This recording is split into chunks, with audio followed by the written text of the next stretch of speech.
Welcome to me ఇంటి నేస్తం Lavanya. Upcoming రివ్యూలోకి వెళ్ళిపోదాం. భూమి ఎస్పీ సూర్యని హాస్పిటల్లో జాయిన్ చేస్తుంది కదా. ఇంతలో పై అధికారులు వస్తారు. ఎస్పీ సూర్యని అడుగుతూ ఉంటారు, చూడు సూర్య, నిన్ను ఇంతగా గాయపరిచిన ఆ వ్యక్తి ఎవరు? అయినా పోలీసుల్ని కొట్టే అంత ధైర్యం ఎవరికుంది అనగానే, సార్, నేనే తప్పు చేయలేదు. కృష్ణప్రసాద్ బ్రతికే ఉన్నాడని అరెస్ట్ చేయాలని అనుకుంటే తన కొడుకు గగన్ నన్ను ఇలా కొట్టాడు అనగానే, ఎంత ధైర్యం? తను చనిపోయాడన్నావు కదా, మరి బ్రతికి ఎలా ఉన్నారు అనగానే, అదే నిజం తెలుసుకొని అరెస్ట్ చేయాలనుకున్నాను సార్, కానీ వాడి కొడుకు మాత్రం నన్ను కొట్టాడు అనగానే, చూడు సూర్య, పోలీసులపై ఇలా దాడి చేసిన వ్యక్తుల్ని అలా వదిలేయడం సరైనది కాదు. ఖచ్చితంగా వాడే అరెస్టు అయ్యేటట్టు నేను చేస్తాను అని చెప్పి ఇక సూర్య పై అధికారులు వెళ్తూ ఉంటారు. ఇదంతా భూమి వింటుంది. అంటే సూర్య గారు ఏ తప్పు చేయలేదని పై అధికారులకు చెప్పారు. సూర్య గారిని నేను కాపాడాను. మావిని చంపాలని చూసిన సూర్య గారిని గగన్ బావ చావగొట్టాడు. కానీ ఈ పోలీసులు కూడా ఒక్కొక్కసారి ఇలా అబద్ధాలు ఆడతారన్నమాట అని చెప్పి భూమి అక్కడి నుండి బయటికి వస్తూ ఉంటుంది. అలా భూమి నడుచుకుంటూ వస్తూ ఉంటే ఒక అమ్మాయికి యాక్సిడెంట్ అవుతుంది. పరుగు పరుగున ఆ అమ్మాయి దగ్గరికి వస్తూ ఉంటుంది భూమి. ఎవరు దగ్గరకు కూడా రారు. ఇంతమంది ఉన్నారు. ఒక అమ్మాయికి యాక్సిడెంట్ అయితే కనీసం హాస్పిటల్కి తీసుకువెళ్ళాలని కూడా మీకు అనిపించడం లేదా అనగానే, ఏమ్మా, నీకు ఇలాగే చెప్తావు. ఇప్పుడు యాక్సిడెంట్ అయితే పోలీస్ స్టేషన్లో కేసు అంటారు, అలాగే ఎప్పుడు చూసావంటారు, ఇలా కోర్టులకి అలా లాగుతూ ఉంటారు. మేమేమీ చేయలేము. అంబులెన్స్కి ఫోన్ చేశాము అనగానే, అంబులెన్స్కి ఫోన్ చేశారు, కనీస ధర్మంగా ఆటోలో ఎక్కించుకోవాలి కదా అని చెప్పి ఇక పరుగు పరుగున ఆ అమ్మాయిని అంబులెన్స్ వచ్చేసరికి హాస్పిటల్కి తీసుకుని వస్తుంది భూమి. ఆ అమ్మాయికి డాక్టర్సు చికిత్స చేస్తూ ఉంటారు. ఇంతలో తన సెల్ ఫోన్లో ఉన్న నెంబర్కి ఫోన్ చేస్తుంది. వాళ్ళు ఎవరో కాదు, ఏసీపీ సూర్యకి పైన అధికారులు, డీజీపీ గారు పరుగు పరుగున వస్తారు. మా అమ్మాయికి ఏమైంది ఏమైంది అనగానే, మీరు ఆ అమ్మాయి నాన్నగారా అని అంటుంది. అవునమ్మా, మా అమ్మాయికి ఏమైంది అనగానే, సార్, కంగారు పడద్దు, ట్రీట్మెంట్ జరుగుతుంది. బ్లడ్ అనేది తక్కువగా ఉందని చెప్పారు. చాలా బ్లడ్ పోయింది కాబట్టి నేను ఆ బ్లడ్ని ఇచ్చాను అనగానే, ఇంతకీ నువ్వెవరమ్మా అనగానే, నా పేరు భూమి సార్. రోడ్డు మీద నడుచుకుంటూ వస్తూ ఉంటే తనకి యాక్సిడెంట్ అయ్యి తీసుకొచ్చాను. మీరు డీజీపీ గారు కదా సార్ అని అంటుంది. అవునమ్మా, నీకెలా తెలుసు అని చెప్పి అనగానే, ఇప్పుడే మీరు ఏసీపీ సూర్య గారిని కలిసి వస్తున్నారు కదా అనగానే, అవునమ్మా, మీకెలా తెలుసు అనగానే, ఆ ఏసీపీ సూర్య గారిని హాస్పిటల్లో జాయిన్ చేసింది నేనే సార్ అని చెప్పి అంటుంది. గ్రేట్ అమ్మా, నిజంగా నువ్వెవరు? ఇలా హాస్పిటల్లో తెలియని వారిని కూడా జాయిన్ చేస్తున్నావు అనగానే, నేనొక మనిషిని సార్, అలాగే న్యాయం ఎటువైపు ఉంటే అటువైపు చాలామంది పోరాడతారు. పోలీసులు కూడా చాలామంది అలాగే ఉన్నారనుకుంటున్నాను. మీ కిందాక ఏసీపీ సూర్య గారు చెప్పిందంతా అబద్ధం. గగన్ పేరు చెప్పారు కదా, తను నా భర్త, అలాగే కృష్ణప్రసాద్ గారు మా మామయ్య అని అంటూ ఉండగానే ఇంతలో డాక్టర్ వస్తారు. నిజంగా మీరు కరెక్ట్గా హాస్పిటల్కి ఆ అమ్మాయిని తీసుకొచ్చారు కాబట్టి తనిప్పుడు సేవ్ అయ్యారు. బ్లడ్ కూడా ఇచ్చి నిజం చెప్పాలంటే డీజీపీ గారికి రుణపడిపోయారు అని చెప్పి డాక్టర్ సేఫ్ అయ్యారని చెప్పడంతో పరుగు పరుగున లోపలికి వస్తారు. డాడీ డాడీ ఇలా అనగానే, చూడమ్మా, స్కూటీ పూర్తిగా నేర్చుకున్నాక బయటికి రమ్మన్నాను కదా, ఇలా సగం సగం పనులు చేస్తే ఇలా అవుతుంది.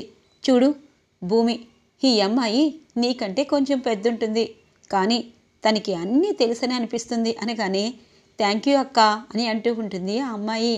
సరే, ఈసారి స్కూటీ నువ్వు నేర్చుకోవాలంటే నన్ను పిలువు అని చెప్పి అంటూ ఉంటుంది భూమి. చెప్పమ్మా, ఏసీపీ సూర్య అబద్ధం చెప్పాడా అనగానే, అవును సార్, కృష్ణప్రసాద్ అన్న వ్యక్తి తనకు తనే చనిపోయాడని ఫస్ట్ చెప్పారు. తర్వాత తను బ్రతుకున్నాడని తెలుసుకొని, అలాగే తన్ని చంపాలని ఎవరికీ తెలియని ప్లేస్లోకి తీసుకువెళ్తూ ఎన్కౌంటర్ చేయాలనుకున్నారు. ఆ నిజం నా భర్త గగన్ గారికి తెలుసు. ఇక తన నుండి వాళ్ళ నాన్నగారిని విడిపించారు. ఇది నిజం. కానీ ఆ నిజం చెప్పకుండా మీకు వేరే విధంగా చెప్పారు. అలాగే మా మామయ్య ఒంటిపై బుల్లెట్ గాయం ఉంది. కానీ అప్పుడు చనిపోయినప్పుడు తను కనీసం పోస్టుమార్టంలో పైనుండి కిందికి సూసైడ్ చేసుకున్నాడని తనే రాశారు. ఇలా తన తప్పుని తను కప్పు పుచ్చుకోవడం కోసం, అలాగే వాళ్ళ అన్నయ్యని చంపాడు అన్న ఆధారం లేకుండా కోపంతో రగిలిపోతున్నారు ఏసీపీ సూర్య గారు. మా బావని అరెస్ట్ చేసి మరోసారి తప్పు చేసి అలాగే తన కక్ష తీర్చుకోవాలనుకుంటున్నారు అనగానే, నువ్వు చెప్పిందంతా నిజమా అమ్మా అని అంటారు. నేను అబద్ధం చెప్పాల్సిన అవసరం లేదు సార్. అలాగే నిజమైతేనే మీరు నమ్మండి. అలాగే ఆ కేసుని మీరు ఎంక్వైరీ చేయండి. పూర్తి వివరాలు తెలుస్తాయి. అలాగే నేను చెప్పిన విషయాలు కూడా మీరు సూర్య గారిని అడగండి. తను ఏం సమాధానం చెప్తాడో మీరే తెలుసుకోండి అనగానే, సరేమ్మా, అతను చెప్పింది మేము ఏమీ చేయము. సరైన సాక్ష్యాధారాలు ఖచ్చితంగా స్వీకరించి ఎవరు తప్పు చేశారు అన్నది అరెస్ట్ చేస్తాము. కానీ చాలా మంచి అమ్మాయివి, నీ భర్త అదృష్టవంతుడు అనగానే, thank you so much sir అని చెప్పి భూమి అక్కడి నుండి చాలా సంతోషంగా ఇంటికి చేరుకుంటుంది. ఇది ఇలా ఉండగా ఇటువైపు కృష్ణప్రసాద్ని మీరా అడుగుతూ ఉంటుంది. ఎందుకండి మీరు బ్రతికే ఉన్నా నాతో ఇన్ని పనులు చేయించి బయటికి రాలేదు, అసలేం జరిగింది అనగానే, మీరా నిజాలు చెప్తే నీ గుండె పగిలిపోతుంది అని అంటారు. ఏం నిజాలు అనగానే ఇంతలో శరత్చంద్ర వస్తారు. కృష్ణప్రసాద్ నిన్ను క్షమాపణ అడగాలి అనగానే, నువ్వెందుకన్నయ్యా క్షమాపణ చెప్తున్నావు అని అంటుంది మీరా. చూడండి బావగారు, మీ మీద నాకు ఎప్పటికీ గౌరవం ఉంది. ఆ గౌరవం అలాగే మీరు ఉంచుకోవాలి. ఈ ఇంట్లో మీరు ఎప్పటికీ సంతోషంగా ఉండాలి. మిమ్మల్ని ఎవరు కనీసం ఇలాంటి మనిషి అని వేలెత్తి చూపకూడదని నేను అనుకుంటాను. కానీ నా గురించి కూడా మీరు అలాగే ఆలోచించాలి. మీరా నా భార్య, మీకు తెలుసు కదా, శారద నా మొదటి భార్య. తన గురించి మీరు ఎప్పుడు తప్పుడు నిర్ణయాలు తీసుకుంటారు. అలాంటి నిర్ణయాలు తీసుకున్నప్పుడు అవతల వ్యక్తి అలాగే ఇటువైపు భర్త ఎంత బాధపడతాడు అన్నది ఒక్కసారైనా ఆలోచించారా అనగానే, కేపీ నేను చేసింది తప్పే, కానీ ఇకపై అలాంటివి జరగకూడదు. నా చెల్లిని నువ్వు జాగ్రత్తగా చూసుకో. నా చెల్లికి అమ్మైనా నాన్నైనా నేనే కేపీ అనగానే, మీరు అమ్మా నాన్న అయ్యుండి నన్ను చంపాలనుకున్నారు కదా అని చెప్పి మనసులో అనుకుంటూ, కేపీ నువ్వు నాతో పాటు రా అని చెప్పి తన గదిలోకి తీసుకుని వెళ్తారు. చూడండి బావగారు, మీరంటే నాకు మర్యాద. అలాగే నేను మీ దగ్గర పరిచయం అయినప్పటి నుండి ఇప్పటిదాకా పైసా కూడా జీతం తీసుకోలేదు. నా కుటుంబాన్ని మీరే చూసుకుంటున్నారు. కానీ ఒకటి మాత్రం నిజం, నేను బ్రతుకున్నందుకు మీరు సంతోషంగా ఫీల్ అవుతున్నారు. అలాగే కొన్ని నిజాలు బయటికి రాకుండా ఉండాలి అంటే నా కొడుకు, నా మేనకోడలు అంటే శోభాచంద్ర చెల్లమ్మ, ఎప్పటికీ దేవుడిచ్చిన చెల్లమ్మ, తన కూతురు భూమిని గగన్ని మీరు ప్రేమతో చూడాలి. ఈ ఇంట్లో పెళ్ళయ్యాక ఏ ఆడపిల్లకైనా జరగాల్సిన అచ్చట్లు ముచ్చట్లు తనకి ఇంట్లో జరపాలి. అప్పుడు నా మనసు ప్రశాంతంగా ఉంటుంది. మీరు చేసిన తప్పుని కూడా మీరు సరిదిద్దుకున్నవారవుతారు అనగానే, కేపీ అలా నేను చెయ్యాలంటే గగన్ రావాలి కదా అనగానే, ప్రేమతో పిలవండి బావగారు, తప్పకుండా వస్తాడు. మీ కూతురు నా కోసం మామయ్య కోసం కష్టపడింది, మరి నాన్నంటే ఇంకా కష్టపడుతుంది కదా. భూమికి మీరే నన్ను షూట్ చేశారని తెలుసు, కానీ తన నాన్నపై ప్రేమతో ఇప్పటిదాకా పోలీస్ స్టేషన్లో మీ పేరు చెప్పలేదు. అక్కడే భూమి గొప్పతనాన్ని మీరు తెలుసుకోవాలి అని అంటారు. ఇక శరత్చంద్ర ఆలోచనలో పడతాడు. దొంగతనంగా వింటున్న అపూర్వకి, అమ్మ కేపీ, ఇప్పుడు గగన్కి, భూమికి ఇక్కడ అన్ని ఏర్పాట్లు చేయాలనుకుంటున్నావా? నిజం చెప్పాలంటే నిన్ను చంపేయాలంత కోపం వస్తుంది. కానీ కొన్ని రోజులు ఆగాలి. ఆ ఏసీపీ సూర్య అసలే దెబ్బలతో మూలుగుతున్నాడు. వాడి దగ్గరికి ఖచ్చితంగా వెళ్ళి ఈసారి గగన్ గాన్ని లేపేయమని చెప్పాలి అని చెప్పి ఇక ఏసీపీ సూర్య దగ్గరికి వస్తుంది అపూర్వ. అపూర్వ గారు, ఇప్పుడు కేపీ బ్రతికే ఉన్నాడు. మీకు సహాయం చేసినందుకు పై అధికారులు నన్ను ఏమైనా అంటారేమోనని భయంగా ఉంది అనగానే, మీరు భయపడుతున్నారా? ముందు ఆ గగన్ గాన్ని మీరు షూట్ చేసేలేపోయారా పీడ ఎరగడయ్యేది అనగానే, అలా అంటారేంటి? మా అన్నయ్యని చంపాడని కేపీపై నాకు కోపం, గగన్పై కోపం లేదు. వాళ్ళ నాన్నని అన్యాయంగా కొడుతున్నానని అర్థమై కొట్టాడు. కానీ తన్ని చంపాలని తనకి తెలిసినట్టుంది, అందుకే కొట్టాడు. కానీ ఎవరిని వదలను అనగానే, ఇలాగే ఉండండి, ఎందుకంటే మీరు నోరు జారినా మా ఆయన చంపాలనుకున్నా మనం దొరికిపోతాము అనగానే, ఇంతలో డీజీపీ వచ్చి ఒక్కసారిగా ఏసీపీ సూర్యని ఒక్క చెంప పగలగొడతాడు. ఛీ, నువ్వు చాలా అంటే చాలా మంచివాడివి, నిజాయితీపరుడు అనుకున్నాను. మీ అన్నయ్య చాలా గొప్ప వ్యక్తి, లంచాలకి కనీసం ఎవరి మాటలు వినేవాడు కాదు. లాస్ట్ దాకా నిజాయితీగానే ఉన్నాడు. ఎవరో ఆ నిజాయితీని తట్టుకోలేక పొట్టని పెట్టుకున్నారు. కానీ నువ్వేం చేశావు? ఇలాంటి వాళ్ళ మాటలు విని కేపీని చంపిన వారిని దాస్తూ నువ్వేమో వాళ్ళే నన్ను కొట్టారు, చంపారని నా దగ్గర ముసలి కన్నీరు కారుస్తావా? నువ్వు సస్పెన్స్ అవ్వబోతున్నావు, నిన్ను సస్పెండ్ చేస్తున్నాను అని చెప్పి డీజీపీ ఇక సూర్యని సస్పెండ్ చేసి అక్కడి నుండి వెళ్ళిపోతారు. అపూర్వ గారు మీరు వెళ్ళండి అని చెప్పి కోపంతో రగిలిపోతూ ఉంటారు. ఇది ఇలా ఉండగా గగన్ బాధపడుతూ ఉంటారు. ఛీ, భూమిని నేను కొట్టాను. భూమి నిజం చెప్పాలంటే నా కోసం ఎన్నో చేస్తుంది. పెళ్ళి అబద్ధమని అన్నా కానీ తను మాత్రం నా కోసం, మా అమ్మ కోసం, ఆయన్ని దాచడం కోసం ఇంతగా నాతో మాటలు పడింది. ఆఖరికి వాళ్ళ నాన్నకు కూడా దూరమయ్యింది. భూమి నిజంగా నా భార్య అయినా నాకెందుకు భూమి అన్ని చెప్పినా నమ్మటం లేదు. భూమి అబద్ధం చెప్పినా నా మంచి కోసమే అని నేనెందుకు అర్థం చేసుకోవటం లేదు. ఈ చేత్తో భూమిని కొట్టాను అని చెప్పి చెయ్యిని చూసుకుంటూ బాధపడుతూ ఉంటారు. బావా బావా అని పిలుస్తుంది.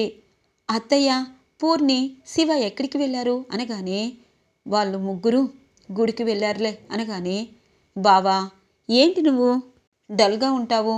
ఏసీపీ సూర్యని హాస్పిటల్లో జాయిన్ చేశాను కదా అనగానే, జాయిన్ చేశావు, నేనిప్పుడు జైలుకి వెళ్ళాలి. కానీ నువ్వు బయటే ఉన్నావు కదా, ఎలాగో ఒకలా నన్ను తీసుకొస్తావులే అనగానే, నా మీద నీకు ఇంత నమ్మకం ఏంటి బావా? నా మంచి బావా అనగానే, మంచి బావా చెడ్డ బావా కాదు, అయితే ఏంటి అనగానే, బావా ఒక విషయం తెలుసా? మంచి వాళ్ళు వైపు దేవుడు ఉంటారంటారు కదా, అలా నా వైపు దేవుడున్నాడు బావా. ఎందుకో తెలుసా? నేను ఏసీపీ సూర్య గారి దగ్గరికి వెళ్ళాలనుకున్నాను. ఇంతలో డీజీపీ గారి అమ్మాయికి యాక్సిడెంట్ అయ్యింది. తన్ని నేను హాస్పిటల్లో జాయిన్ చేశాను. డీజీపీ గారి అమ్మాయి అని నాకు తెలియదు బావా. నా బ్లడ్ కూడా ఇచ్చారు, అందు గురించి నీరసంగా ఉన్నాను. ఇక డీజీపీ గారికి జరిగిన విషయం అంతా చెప్పేశాను బావా. అప్పుడు ఆయన నమ్మి ఇక ఏసీపీ సూర్య గురించి తెలుసుకుంటానని చెప్పారు. ఇక నీకు భయం లేదు బావా అనగానే, భూమి వైపు చాలా ప్రేమగా, అంటే నువ్వు అనగానే, బావా నిజాయితీకి బలం ఎక్కువ, నేను నిజాయితీగా అన్నీ చేస్తున్నాను కాబట్టి నాకు భయం లేదు. నువ్వు కొట్టావు కానీ ఇంకెప్పుడు అలా కొట్టకూడదు బావా అని అంటుంది. ఇక భూమిని ఒక్కసారిగా హత్తుకుంటారు గగన్. భూమి నన్ను క్షమించు. ఒక మనిషికి కోపం ఉందంటే ఆ మనిషి మీద ప్రేమ ఉందని అర్థం చేసుకో. తను నన్ను మోసం చేసిందని కోపంతో రగిలిపోతున్నానని అర్థం చేసుకో. భూమి నీ రుణాన్ని నేను తీర్చుకోలేనా అనగానే, బావా మన మధ్య మనకి క్షమాపణలు అలాగే రుణాలు ఏంటి, ఎప్పటికీ మనం భార్యాభర్తలమే అని అంటూ ఉంటుంది. ఇంతలో అపూర్వ శరత్చంద్ర ఇంటికి వస్తారు. వీళ్ళేంటి ఇప్పుడొచ్చారు, ఈ మహాతల్లి ఏం చేస్తుందో అనగానే, శారదా శారదా అని పిలుస్తుంది అపూర్వ. శరత్చంద్ర అల్లుడు గారు అనగానే ఒక్కసారిగా అంతా చూస్తూ ఉంటాడు గగన్. మిమ్మల్ని అల్లుడు గారు, జరిగిన విషయాలన్నీ మర్చిపోండి. నా కూతురికి మీరు తాళిబొట్టు కట్టారని మీరు అబద్ధం చెప్తున్నా నిజం చెప్తున్నా అదే నిజం. రేపు మా ఇంటికి మీ ఇద్దరిని పిలుస్తున్నాను. అలాగే 3 రోజులు మా ఇంట్లోనే సత్యనారాయణ వ్రతం, అలాగే ఫస్ట్ నైట్ ఏర్పాట్లు, ఇక పెళ్ళయ్యాక భార్యాభర్తలకి జరగాల్సిన అన్ని తంతులు, నా కూతురికి ఏం కావాలో అంత కట్న కానుకలు, అలక పానుపుపై మీకేం కావాలో నా యావదాస్తి కూడా మీ చేతిలో పెడతాను అనగానే, మీరు కలలెందుకు కంటున్నారు? నాకు ఆస్తులొద్దు, అలాగే పాస్తులొద్దు. మీరు పెళ్ళి అని నమ్ముతున్నారు, నేను నమ్మటం లేదు. కానీ భూమి నా ప్రాణం. భూమి కోసం ఏదైనా చేస్తాను. మీ ఆస్తులు మీ దగ్గరే ఉంచుకోండి. అలాగే ఇంకాసేపట్లో మా అమ్మ వస్తుంది. మా అమ్మని అడిగి నిర్ణయం చెప్తాను అనగానే ఇంతలో శారద గుడి నుండి వస్తుంది. అత్తయ్య, నాన్న తమ ఇంటికి రమ్మంటున్నారు అనగానే, అయ్యో భూమి, పుట్టింటి వాళ్ళు ఆడపిల్లకి జరిపించిన ముచ్చట్లన్నీ జరిపిస్తేనే కదా మంచిది. రేపు పంపిస్తాను అని అంటుంది శారద. ఇక ఇటువైపు అపూర్వ, పంపించు, మత్తు ట్యాబ్లెట్లో విష గుళికలు వేసి ఇద్దరిని ఒకేసారి మట్టు పెడతాను అని అనుకుంటుంది అపూర్వ. ఇక భూమి, గగన్ ఇద్దరూ శరత్చంద్ర కాలికి నమస్కారం పెట్టుకొని పైకి లేస్తారు. భూమికి చాలా ఆనందంగా ఉంటుంది. గగన్ బావ, మా నాన్న ఇద్దరు ఇలా నాకు ధైర్యంగా ఉంటే చాలు అని అనుకుంటుంది భూమి. ఈరోజు రివ్యూ ఇలా ఇంట్రెస్టింగ్గా ఎండ్ అవుతుంది ఫ్రెండ్స్. రాబోయే రివ్యూ కోసం మా ఛానల్ని సబ్స్క్రైబ్ చేసుకోండి. Thanks for watching friends.